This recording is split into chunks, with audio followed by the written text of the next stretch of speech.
अस्सलाम वालेकुम, कैसे हैं आप लोग।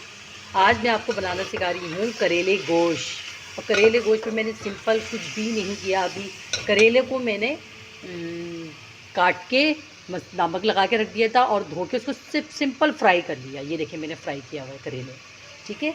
अब उसी ऑयल के अंदर मैंने गोश्त की छोटी छोटी बोटियाँ और प्याज, 3 गड्डी प्याज, बड़ी साइज़ की प्याज और छोटी छोटी बोटियाँ, तकरीबन 1 पाव के करीब गोश्त होगा, उसको छोटी छोटी बोटियाँ कर दी। 1 पाव होगा गोश्त, 1 पाव से ज़्यादा होगा, नहीं 1 पाव ही होगा। ये छोटी छोटी देखिए मैंने गोश्त की बोटियाँ कर दी। देखिए बोटियाँ नज़र आ रही, छोटी छोटी सी बोटियाँ कर दी। अब मैं प्याज और बोटियों को एक साथ फ्राई कर रही हूँ। अभी मैंने इसके अंदर कुछ नहीं डाला है। अब आपके सामने डाल रही हूँ, ये देखें ज़ीरा, ये देखें ज़ीरा डाल रही हूँ मैं, ठीक है। ये मैंने डाला है ज़ीरा, ये देखिए। और फिर मैं डाल रही हूँ थोड़ा सा नमक, सही है, ये नमक है, थोड़ा सा नमक डाल रही हूँ, ठीक है। अब मैं इसको कर रही हूँ खूब फ्राई, प्याज को और गोश्त को, ठीक है। ये देखें प्याज में थोड़ा सा कलर आने लग जाएगा, साथ में गोश्त में भी आ जाएगा, क्योंकि बिल्कुल छोटी छोटी नन्ही नन्ही सी बोटियाँ हैं ना। करेले गोश्त में बहुत मज़े की बनता है ये करेले गोश्त। मेरी बड़ी बहन बनाती थी ये, तो ये मैंने बोला आज मैं आपसे ये रेसिपी शेयर करती हूँ। ये देखिए प्याज, गोश्त की बोटियाँ भी फ्राई हो रही है और ये प्याज भी फ्राई, थोड़ा सा इसको कलर आने दें।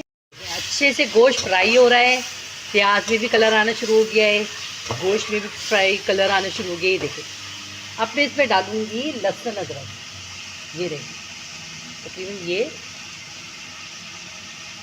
1 टेबल स्पून भर के मैंने डाला है, क्योंकि मेरा चम्मच है छोटा, इसलिए। ये देखें अब ये लहसुन अदरक खूब फ्राई होगा। ये देखिए सिंपल मैंने गोश्त की छोटी छोटी बोटियाँ की और छोटी छोटी बोटियाँ करके उसके अंदर प्याज, 2 बड़ी साइज़ की प्याज काट के डाली है और नमक, ज़रा सा ज़ीरा और ये लहसुन अदरक, ये डाल के मैं ये खूब फ्राई कर रही हूँ।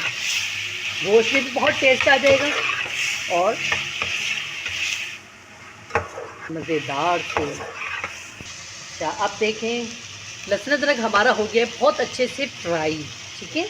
अब मैं इसके अंदर डाल रही हूँ, ये देखें पिसी हुई लाल मिर्च 1 टेबल स्पून भर के, टी, और हल्दी जो है ना 1/2 टी स्पून है, ठीक है ना। बहुत थोड़ी सी हल्दी है, नहीं तो हल्दी अब पीली पीली सी हो जाता है ना, सालन अच्छा नहीं लगता। थोड़ा सा नमक है मसाले के साथ, ठीक है। ये मैं डाल रही हूँ, ये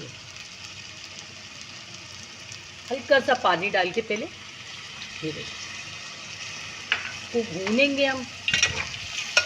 ये देखिए ये देखिए मैंने ज़रा सा 1 मिनट के लिए इसको भून लिया है।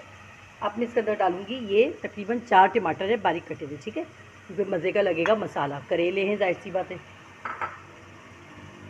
ये देखिए, ये देखिए अब हम गोश्त को भून के थोड़ा सा अब डालेंगे हम इस पर पानी, ताकि ये गल जाए। जो गोश्त की छोटी छोटी बोटियाँ हैं ना, थोड़ी सी गल जाएंगी, तो थोड़ी सी क्या बल्कि बिल्कुल कंप्लीट ही गल जाए, ठीक है। ये देखिए ये मैंने 2 गिलास भर के पानी डाल दिया है। देखिए अब ये मैं इसको रखूँगी हल्की आंच पे, ठीक है। जब ये गोश्त की बोटियाँ गल जाएंगी, टमाटर सारे गल जाएंगे, फिर उसके बाद हम इसके अंदर फिर देखेंगे कि इसका क्या टेस्ट आ रहा है। फिर उसके बाद हम इसके अंदर डालेंगे इमली का पानी थोड़ा सा, ठीक है। अभी मैं इसको रख रही हूँ।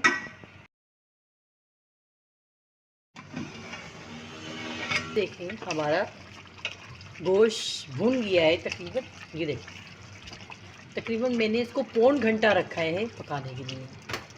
अब मैं कर रही हूँ चूल्हा तेज़, ये देखिए ये अब भुन रहा है, गोश्त हमारा भुन रहा है, हंडिया मेरी भुन रही है। ये देखिए रोटी गल चुकी है, ये देखिए करेले, ये देखिए ये मैंने फ्राई करके रखे हैं करेले। मैं फ्राई करके रख देती हूँ करेले डीप फ्रीज़र में। हद ज़रूरत जब भी मुझे टमाटर प्याज करेले बनाने होते हैं तब बना लेती हूँ, कीमा करेले बनाने होते हैं तब बना लेती हूँ, और क्या कहते हैं करेले गोश्त बनाना होता है तब ये निकाल के डाल देती हूँ। मतलब मुझे जितनी ज़रूरत पड़ेगी ना इनकी, तो मैं उसी हिसाब से इसके अंदर डालती हूँ। ये देखिए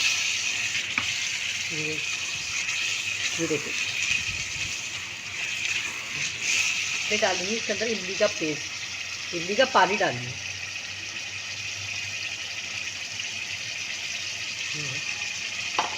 ये मैंने डाला है इमली का पानी, अब इसको इमली का पानी डाल के भी भूनेंगे, क्योंकि चटपटे से खट्टे से करेले होने चाहिए।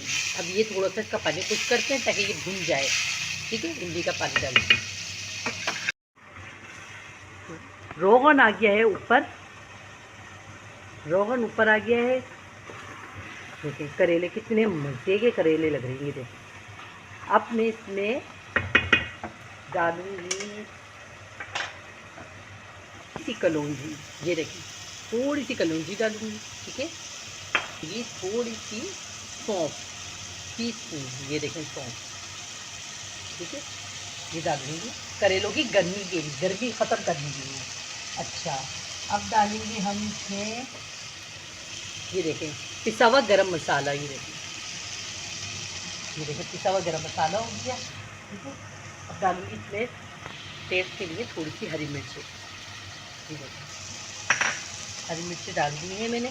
ठीक है, अब इसको हम 5 मिनट दम पे अच्छी लगी हो तो लाइक कीजिए, सब्सक्राइब कीजिए और शेयर कीजिए। अल्लाह हाफिज़।